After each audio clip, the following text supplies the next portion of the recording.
Guys, ഈ പപ്പയ്ക്ക ഇന്നലെ വീട്ടിൽ നിന്ന് അമ്മ വന്നപ്പോൾ കൊണ്ടുവന്നതാണ്. 2 എണ്ണം കൊണ്ടുവന്നിട്ടുണ്ടായിരുന്നു. ഒരെണ്ണം ഞാൻ 4 കഷ്ണങ്ങളാക്കി മുറിച്ചെടുത്തിട്ടുണ്ട്. എന്നിട്ട് അതിൻ്റെ അകത്തെ കുരുക്കളൊക്കെ എടുത്ത് കളഞ്ഞു. ഇതിൻ്റെ അകം കണ്ടോ, കുറച്ച് പഴുത്തു പോയി. ഇനി വച്ചിരിക്കാൻ കൊള്ളത്തില്ല ഗായ്സ്, ഇനി വച്ചിരുന്നാൽ പഴുത്തു പോകും. തോരന് വേണ്ടിയാണ് ഞാൻ മുറിച്ചെടുത്തത്. ആദ്യം ഇതിൻ്റെ തൊലിയൊക്കെ ഒന്ന് കളഞ്ഞിട്ടേ ഒരു കഷ്ണം അൻസുമോക്ക് കട്ട് ചെയ്ത് കൊടുക്കണം. ഇന്നലെ വന്ന സമയം മുതൽ ഒരേ ബഹളമായിരുന്നു കട്ട് ചെയ്യാൻ വേണ്ടി. അപ്പം ഞാൻ അവൾക്ക് ആദ്യം ഒന്ന് കട്ട് ചെയ്ത് കൊടുത്തിട്ട് ബാക്കി തോരന് വേണ്ടി അരിഞ്ഞെടുക്കാം.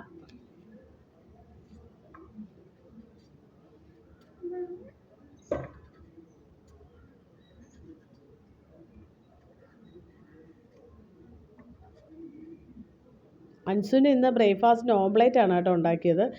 രാവിലെ ചിപ്സ് കഴിച്ചതുകൊണ്ടായിരിക്കും, ഓംപ്ലേറ്റ് കഴിച്ചിട്ടില്ല. കുറച്ച് കഴിയുമ്പോൾ കഴിക്കുമായിരിക്കും അവൾ. അവൾക്ക് വിശപ്പുണ്ടെങ്കിൽ ഭക്ഷണം അവൾ നന്നായിട്ട് കഴിക്കും, വിശപ്പില്ലെങ്കിൽ ഇതുപോലെയാണ്.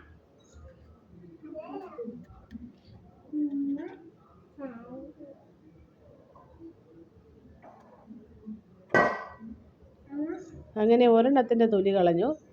അപ്പം ഞാൻ വേഗം ബാക്കി തൊലിയും കളഞ്ഞ് തോരൻ പെട്ടെന്ന് തയ്യാറാക്കട്ടെ കേട്ടോ.